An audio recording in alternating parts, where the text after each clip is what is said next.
The next section in Chapter 9 that we're going to talk about is communicating in romantic relationships, specifically the developmental perspective. This is a model that looks at how relationships tend to develop and progress over time. It was identified by Mark Knapp, and what he did was he just observed that human romantic relationships tend to kind of progress in a predictable way. And in fact, once we go over this, you will probably say, yeah, this sounds familiar. I have seen people go through these relationship stages. So think of it as like the stages of coming together and then the stages of coming apart. Specifically, the stages of coming together are initiating, experimenting, intensifying, integrating, and bonding.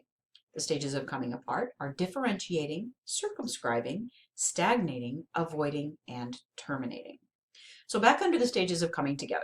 The first one is initiating. This is where you're just opening the door to a possible relationship. You don't know each other, you're just strangers who are getting introduced to each other. At this stage, you don't even necessarily have small talk. You just have, hi, how are you? Nice to meet you. Then there's the experimenting stage. Experimenting stage, you've got some small talk and it's building beyond just superficial small talk. Experimenting is called experimenting because you're basically testing to see if there is potential for a relationship. Now in this stage, it's interesting, I have students who will say, I hate small talk, as if they are somehow unique in this. Okay, nobody likes small talk. Nobody says, woohoo, I get to go to a party tonight where I get to talk about superficial things with strangers. Nobody's looking forward to that. But it's necessary. It's like the weed out step where we have to get through that before we can get into the more meaningful conversation. The experimenting step is really just to test to see if the other person can follow social norms, right? Kind of a low bar to get over, but if they can pass that test, then we move into getting to know them a little bit better and seeing if there are other deal breakers for the relationship. So for example, if they live in Kansas and you're not ever going to see them again after tonight, that's a deal breaker probably. Or if they already have a sweetie, that's a deal breaker. So we're just testing to see if there are any deal breakers. Then we move on. Let's say that there aren't any deal breakers. We're kind of interested in continuing the relationship. That's when we move on to intensifying.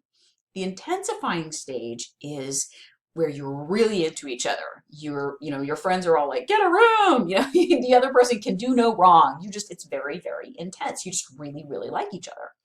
Now, if that stage continues, then you probably will go into the integrating stage.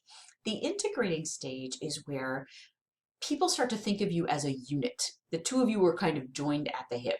And in fact, you yourselves kind of think of yourselves as a unit. You kind of go together. People assume that you're a couple. So that's the integrating stage, and it makes sense that he would call it the integrating stage because the two of you have been integrated into kind of a single unit or a single entity. Now, this doesn't have to be limited to just romantic relationships. You may know some people who are just really good friends, right? They're BFFs, they go to classes together, they hang out together, and everybody just kind of thinks of them as a unit.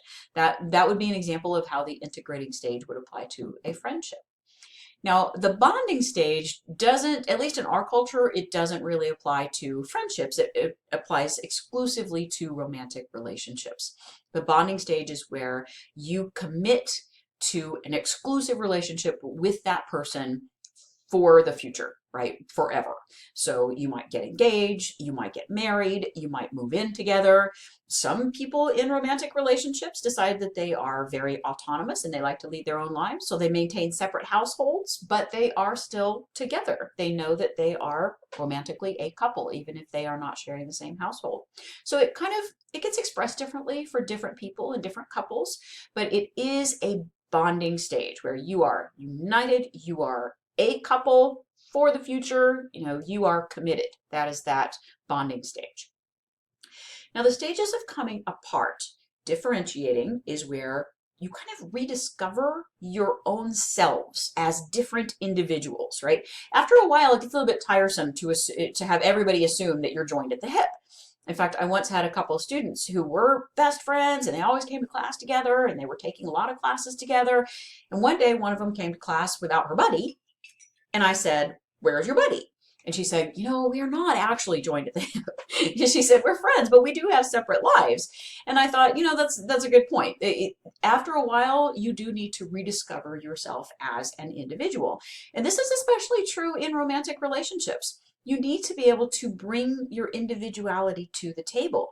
If you spend too much time together, you're actually going to get tired of each other, and you're sacrificing that uniqueness that should make you stronger as a team.